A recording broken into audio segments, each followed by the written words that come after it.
وراح رازعني كلمه، قال لي لا العين دي خلاص يعني استعوذوا ربنا فيها.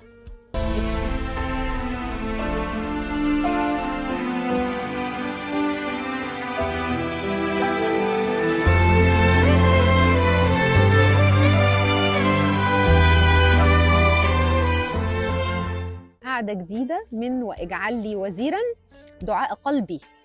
هارون الجميل لقبك الجديد، لقبي الجميل. عايشه ازاي وانتي اسمك هارون؟ ده جميل قوي على فكرة، انا ابتديت احبه شارع قوي. شهير في مصر الجديده.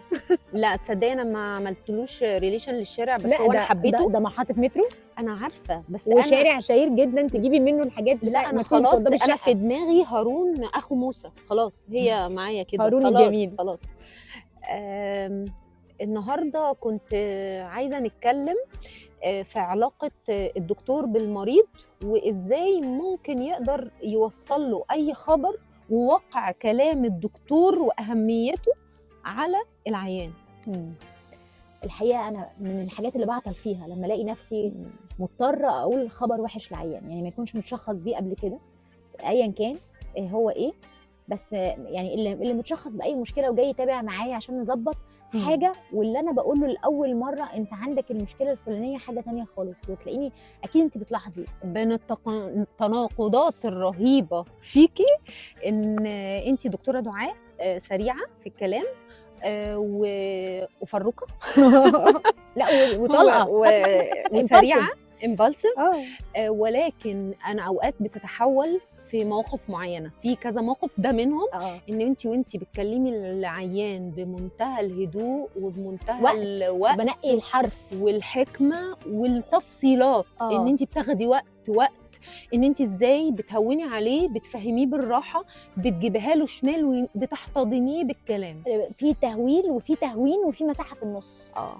في واحد غصب عني بحتاج اهوله عشان هو بلطجي لازم يخاف، وفي واحد موسوس وقلقان جدا محتاج تهوين، وفي ناس كتير جدا في النص بتبذلي مجهود انك تلاقي الطريقه دي. بس الحقيقه انا اتعلمت ده هارد واي، يعني الحقيقه برضو انه ربنا كتير من حبه لينا بيعدينا في مواقف علشان يصنع منا شكل هو بيحبه. فانا من تجربتي بتاعه المرض مع اكتر واحب الناس ليا اتعلمت انه ازاي الدكتور ممكن يقول كلمه تقتل فعلا. يعني رحمه الله عليه حبيب قلبي جاله وقت من اوقات تعب في عينيه في الشبكيه، فالحمد لله رحنا ودكتوره جميل بس في الاول كده كنت بقول له عايزين ناخد راي حد تاني. فهو حبيبي كان بيكره مشوار الدكاتره وبيكره ان هو يحكي السيمبتومز بتاعته ويحكي الهيستوري، فهو ما يغيرش الدكتور ابدا. فكره ان انا اروح احكي للدكتور من اول وجديد كانت بتبقى بينفول جدا عليه. فطبعا الدكتور رمض يعني عايز يعمل فحص ان انا اروح له بالاشعاعات من غير المريض، كانت حاجه يعني عبيطه شويه، بس انا من وراه بقى الف لفه كده عشان اطمن ان كله تمام. فرحت للدكتور ده وقال لي كلمه، قال لي اولا زعق لي ان المريض مش موجود، وقعدت اشرح له انه عنده مشكله نفسيه، فقول لي ايه اللي ممكن يتعمل من بره يعني. وراح رازعني كلمه، قال لي لا العين دي خلاص يعني استعوذوا ربنا فيها. انا مش فاكره ايه اللي حصل لي، بس اللي انا فاكراه ان انا بطلت اسمع بطلت اشوف، وكان وقتها مش معايا، ونزلت من العياده مش شايفه قدامي وخبطتني عربيه. يعني يا نهار ابيض. الراجل ده بحمد ربنا ان هو ما كانش موجود معايا خالد يسمع الراجل ده، وطبعا ربنا كتبني عمر جديد من كلامه. فعلا كانت الطريقه اللي ربنا بيعلمني بيها خدي بالك من كلامك، الكلمه قد تكون قاتله. كلام الدكتور بالذات لازم انت العيان اللي بيجي لك ده يا رب يكون قائد كبير ولا عظيم ولا اكبر واقوى انسان في الدنيا، انت بتشوفه في اقصى درجات ضعفه، في اضعف حاله مهما كان، حتى لو كان دكتور، حتى لو كان اغنى واحد اقوى واحد، في اللحظه دي هو بس البني ادم خايف من المرض، خايف من الاعاقه، خايف من الضعف، خايف من انه ما يقدرش يشيل نفسه. فانت مستأمن على هذه النفس البشريه في اضعف حالاتها. وقوه الكلمه قتلني الراجل ده، قتلني. هو نتخيل لو هو كان قالها بطريقه تانية، لا العين انا شايف ان حالتها وحشه، انت محتاجه تعملي كذا، وربنا عنده كتير. عرفتي ليه بتنح بقى؟ بتنح وافضل ابص للاشعه وافضل اجيبها يمين اجيبها شمال، اصل هي مسؤوليه وامانه عليكي انك تنقلي للمريض حاجته حقيقيه علشان لو اكشن محتاج يعمله. وفي نفس الوقت هو ممكن دلوقتي حالا يسمع منك الكلمه يقع ما يقومش. ما طبعا طبعا. انا بعد كده كل مره كنت بروح بيها لاي دكتور، واخد ما بيسمعش الدكتور اصلا، هو بيبص لوشي بيبص لابتسامتي. فطبعا انا كده كده ببتسم وبديله امان واطمئنان، بس في عامل كبير قوي قوي على الدكتور. يعني الطريقه اللي انت بتقول بيها مثل هذه الاخبار قد تقتل. بعض الكلمات نور وبعض الكلمات قبور لكل البشر، بينما الطبيب لازم ياخد باله ان كلمته دي بتحيي بني ادم وقد تقتله ليترلي او حرفيا. ده اللي حصل معايا، كنت هموت، نزلت عربيه خبطتني.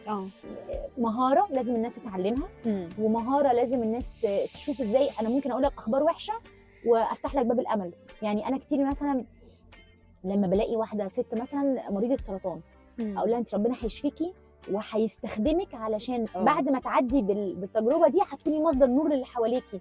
كتير تعدي السنين وتيجي تقول لي انا فعلا عديت المحنه، ودلوقتي لما بلاقي حد بيمر بنفس المحنه بعمل له كذا كذا كذا وبديله من النور، والنور ده كان منشأه الكلمه اللي انت قلتيها في وسط الضلمه والدنيا سودة.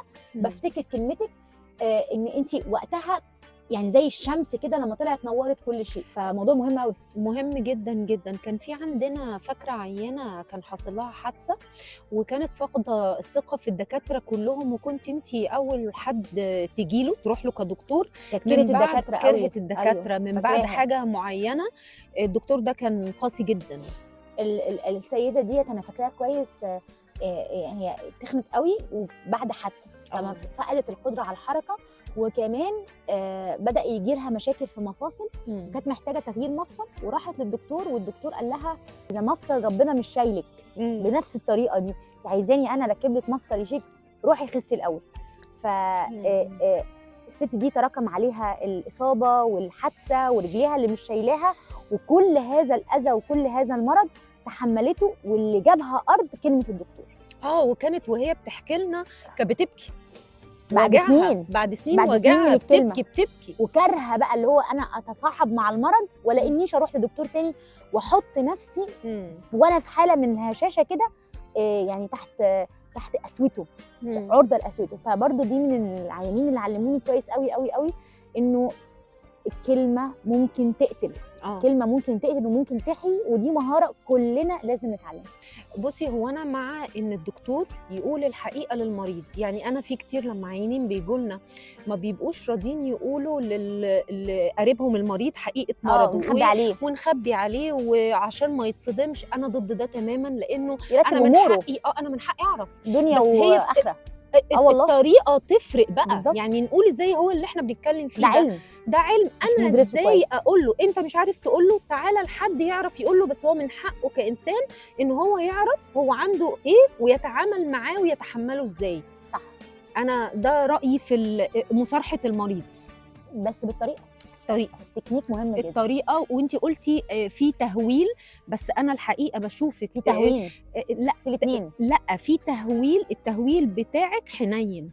عمرك ما بتهولي. ايوه عمرك ما بتهولي بتبقي قاسيه. بتهولي وانتي خايفه عليه. عارفه الام انا خايفه عليك. أيوة. ما تبقاش كده.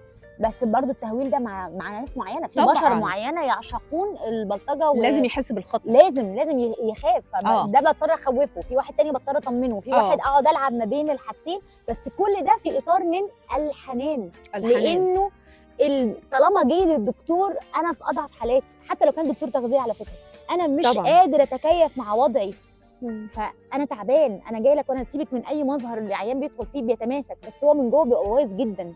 انا شخصيا طالما رحت للدكتور يبقى انا جبت اخري مع المشكله، لان انا بفضل عافر مره واثنين وثلاثه. طالما ان شاء الله يا رب يكون دكتور عيون رايح اعمل كشف نظر، طالما رحت النهارده يبقى انا تعبانه. فارجوك قدر لحظه ضعفي دي وكون لطيف معايا.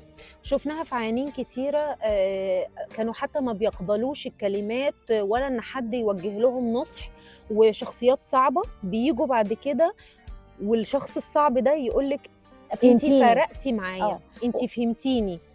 وبيفرق معاه برضو الدويتو الحنان اللي احنا بنعمله ده. خلي بالك الناس بتيجي عشان الدويتو.